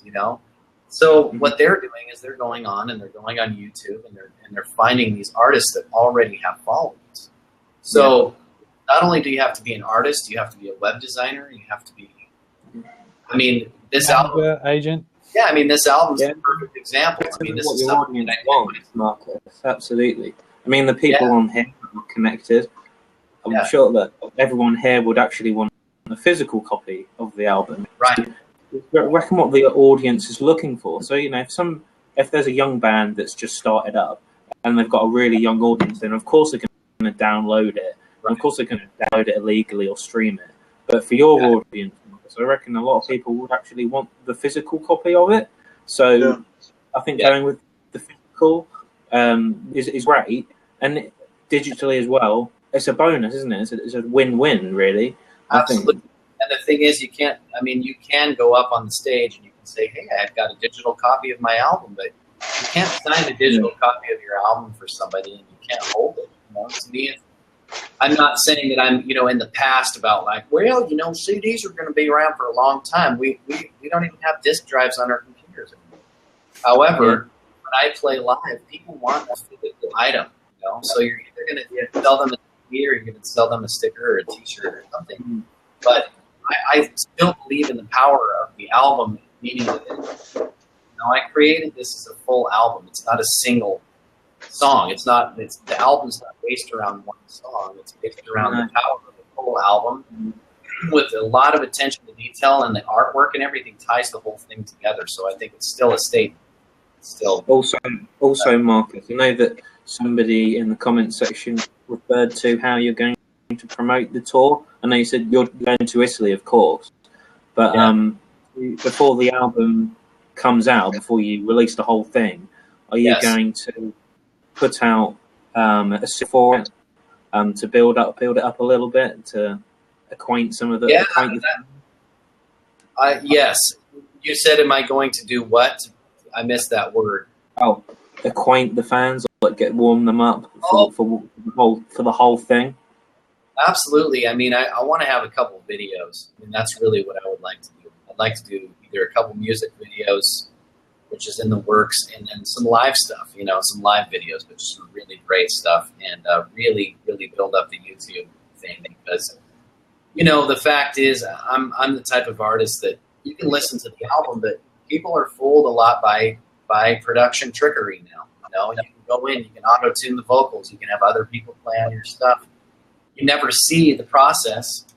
And unless somebody's, really good, most people can't just sit down and play you something that really is like, oh my God, that's really cool. That's really engaging, mind-boggling. So very important for people to see what I can do in a live situation. And that's lacking from, I know my weaknesses in terms of my marketing, and I've got to get more people on YouTube, and I've got to be doing all sorts of social media stuff. So I'll be doing whatever I can do. That's the answer. Whatever I can possibly do. I want to come over. I want to do that BBC interview. I want to get a lot of video footage and a lot of photographs while I'm in Europe, and a lot of media. Yeah. That's going to be amazing. It would be great.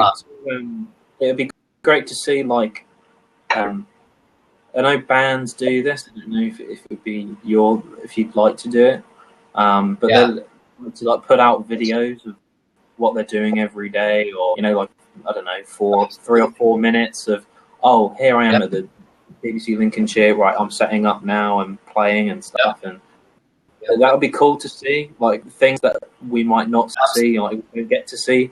That's really cool to have on your social. Absolutely. Good idea, Tom. Good idea. Especially when you're on tour, and now we're very lucky because we have this, we have Blab, but we also have Periscope. Periscope. Yeah.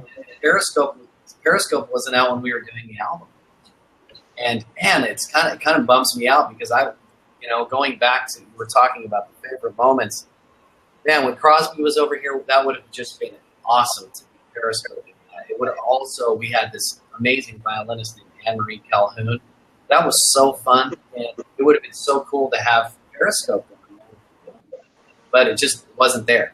So when I'm in Italy, I plan on doing that a lot because that's like a video diary. It's awesome. I love that. So you're right, man. Sure. Love that. Mm. Yeah, perhaps some of those goodies should just be available to those who, sign up in advance, or I don't know, Sure. there's got to be some sort of goodies. For folks somewhere, haven't there? Otherwise, why would everybody get them? And right. But Kitch, you did Kickstarter, did you do a Kickstarter, Kitch? Yes, I'm actually in the process of finishing my band, the Vanderbilts album. I'll throw a link down here in a bit. We did a Kickstarter campaign. It proposed some challenges because the other person in my band, Jess Mello, she lives in Australia, and I live here in Studio City, California. But a couple of flights back and forth, and a lot of dropping things in Dropbox and going over ideas and everything. We've finally got to the stages where we're happy with the mixes and everything. So, but yeah, it's a fantastic platform. Doing Kickstarter, it enabled us to do this project. Marcus's project and the Vanderbilt's project. It's been fantastic, and like knowing that we had the support of all these people, it was overwhelming at first. It's like it was really surprised.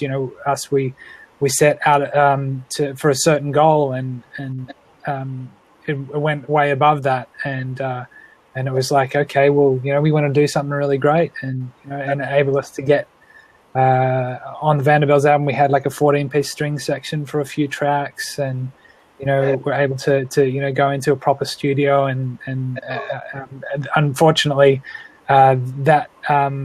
this sort of stuff that the Vanderbilts is doing is quite conducive to playing all together. Right. So we had a few intense days of recording, but then a lot of time has been spent mixing. So yeah, but Marcus actually has done some BVs and some shakers and stuff like that on the Vanderbilts album. Thanks for that, dog. Imagine he's actually if Marcus was to quit guitar, he could be a professional percussionist. That's his timing's better than most drummers playing percussion. I tell you. I love it. So this time next month, you'll be in Italy, Marcus. Probably looking around what? I'll be leaving here on first couple of shows, perhaps. I'll be leaving here on the 29th this month, and my first show is on October 2nd in Padua, Italy. So I can't wait, man. It's going to be crazy, and I can't wait to see you guys there. And I wish I could take Kitch along, but who knows? We'll see what happens. We'll see what goes on. Yeah, that would be awesome. But this is just the first of a number of different steps. An album. This is going to take some serious promotion, and I'm hoping to figure that out. I hope Crosby can be involved, and he's given me some incredible quotes about the album. He just he's so stoked about it. He's mentioned it in every interview he's done for the past 2 years. I mean, that. So yeah, I think my favorite quote that he had was, "This album's amazing because I'm on it." Yeah, that's right. Yeah. Yes. His sense of humor. Oh God. So it's good in a, when you said earlier how on earth you get listened to, how do we get everyone to listen to this? I think that really helps as well. Like someone as like David Crosby, who is obviously a Hall of Famer, him tweeting about you is going to get you a lot of exposure. So if people of similar status to tweet about you, that could help get your music as well. Absolutely. I mean, Crosby, the thing about having somebody like that's your advocate is just that it adds so much credibility to what they do, because it turns into a calling card. And, I've never been the type of person that wants to go up and be like, oh, dude, here's a list of things I've done. I've done A, B, C, and I'm also badass. And, it's just like nobody wants to be like that. But unfortunately, in the social media realm, that actually works. Yeah, it does. Yeah, you know what I mean? The more you talk about yourself, the more people listen. It's kind of weird, but on the other hand, with someone like him, someone like Crosby, lends his credibility to what you're doing. It's a huge deal. So, yeah, absolutely. I mean, and the more the merrier. Last year I worked on this song with Graham Nash and James Raymond, Crosby's son, and they were saying, they were at the beginning of each night, Graham was saying, we wrote this song with James Raymond and a friend of ours, Marcus Eaton. And that's just getting into the collective, public consciousness. The more you can, the better. And so the more people are talking about it, especially ones with credibility. So, I mean, I feel really lucky to have Crosby because I respect the guy so much. I mean, musically, just he's one of these people that's just been through everything. He's been to hell and back. I mean, I really feel that way. And he is a very, very deep person. And the fact that he's lent his, not only his credibility, but he's talked about it and also sang on the album. It's a really amazing feeling. And, I feel really lucky about that. That Nash song, I guess, is called "Burning for the Buddha." Yep. Yeah. How do songs like that come around? How do collaborations like that occur? I don't necessarily mean with Raymond or with Nash or with Crosby or with someone else, but what happens? You and Kitch sort of having a cup of coffee one day and say, "Hey, let's write a song." But how does that work? Well, they happen in a number of different ways. I mean, Kitch and I have written a couple, 3 or 4 things probably. Sometimes Kitch has an idea. I'll help him with it, or sometimes I have an idea and we just start working on the lyrics together. It can happen, obviously, many different ways. But the Graham, how have you seemed so in tune with each other? I'm surprised you haven't written more together. Well, for my album that is yet to be recorded, it's still just a brainchild. But there was one track that for me. Writing a song, it's a difficult process, and sometimes I can sit down and a song comes out. There are other days that I'll sit down and a verse will come out that I can't find a chorus, or vice versa, or I can't find a bridge. And I'd written this track, and I'd pretty much all but completed it, but the chorus wasn't working for me. And Marcus walked in the door with a pound of Lighthouse coffee. Yeah. Which is also a major contributor to the success of getting this album done. They actually got a thank you. Oh, they did on the. There we go. Awesome. Anyway, so he came round and he walked in and I had my guitar on my knee and I'm like, Marcus, where's this going? And as soon as that is said, we've entered into an agreement. into a writing agreement, and that's always understood. And we within 10 minutes, we had the chorus that was fitting for the rest of the song. That was actually one of those experiences, though, that was actually more like a producer, because Kitch already had the idea, but he just didn't have it arranged. And I was like, well, that's, there was just lyrics, so that's the chorus right there, because that's what the song is about. Totally. And it just connected. But the Graham thing was really interesting, and truthfully, that was really sweet of them to give me credit on that, because it was pretty much already done. I mean, Graham had written all the lyrics, James had written music, and they didn't have any melody parts. And one thing that I was really, really fun to do on the Crosby album was I did all these ghost vocals. So, if he wasn't there to sing the vocal and we wanted to get some work done, I'd go and do the vocal parts and just work through the melody. James would tell me what he wanted me to sing, and I'd go through and sing it, or sometimes I would contribute an idea or two, but mostly that was James on that. And anyway, that was really fun to do. So for the Graham thing, that's what it turned out to be, was that he said, hey, I've got this song, can you come up and sing these parts? It was melodic work, and he kind of let me have some free reign with the melodies, and we came up with awesome stuff together, and then I got a little bit of writing credit on it, which is just super cool. So anyway, that just contributes to the writing credibility and to the whole picture. I mean, that's a very serendipitous, awesome, fortunate thing. Fantastic. Yeah. Anything I've not asked you, Marcus, do you think? Not really. I think this has been I think probably we'll wrap this up, because we've been talking about song members. Yeah. 1 hour, 53 minutes. Yeah. With the album, I know that Calm Beneath, you've had Calm Beneath and The Sting for 4 years, you've said. This album, that you've also got 2 songs that you've had to shelve and maybe save for later. Is there songs on the album as well? There are songs on the album that you, like, there were 2 songs that you put together, or there was parts of another song that you put on another song that it worked. Did you find that? There were. There's always that. There was actually on the one that we took off, it was a piece of another song that I had written. It just worked so well for the ending. It was like, this is cool, the outro. I'm trying to think. The most recent song on the album is the very first one, Up and Over. That's the one that was written right when I was working on the album. I played it for Crosby, and he's like, that has to go on the album.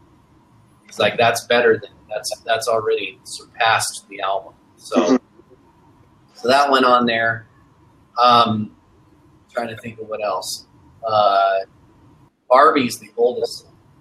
Barbie I actually wrote when I was 19, which is just weird to think about. But that's a pretty old song, Was it one that you save it? Did you just save it and save it for another album, or do you think it wasn't working?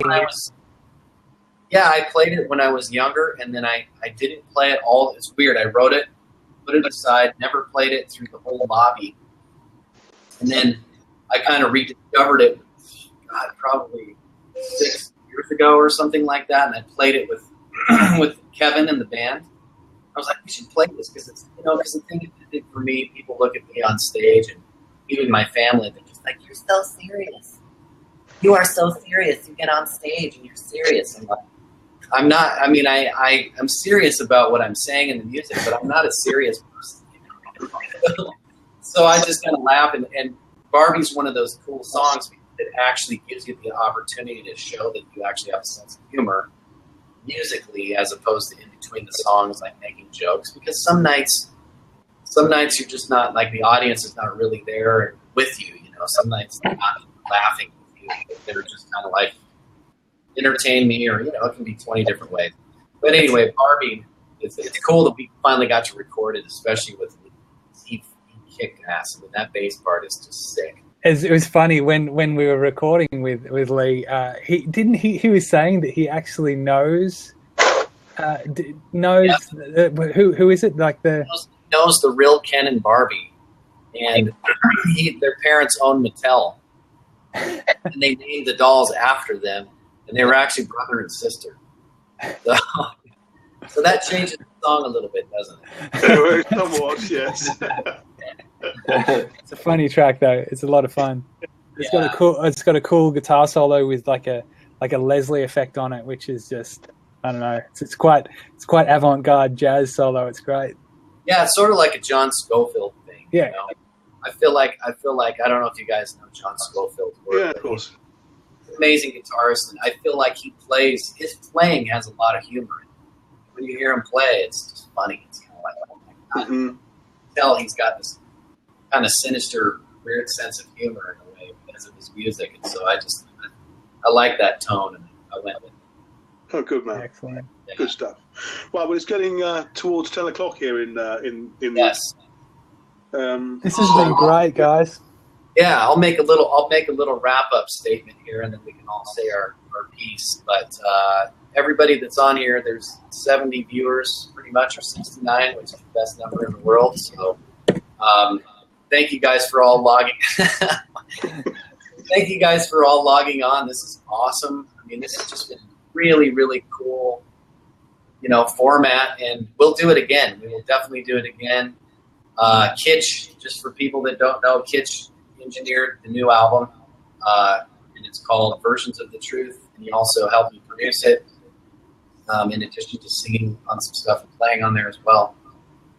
Mark below right here, he's an awesome guy. He's a really amazing writer from the UK. This is his son, Tom. And Tom is involved in music promotion in the UK. Also, really, really amazing fellow. And anyway, you guys are awesome. So, you want to say anything to wrap it up here? This has been an awesome conversation. We'll definitely do one of these in Italy. I mean, definitely do one of these in Italy. That's a great idea. Yeah. Fantastic. Yeah. Great meeting you, Tom and Mark. This has been a really cool experience. Yeah, fantastic, Kitch. We'll catch up soon. Everyone, all the listeners and typers right here. Awesome. Thanks, Mom. Marcus Eaton, everyone. Woo! Hey, woo! Guys, take care. We'll catch up real soon, okay? See you guys. All right. Ciao, fellows. See ya. See you later.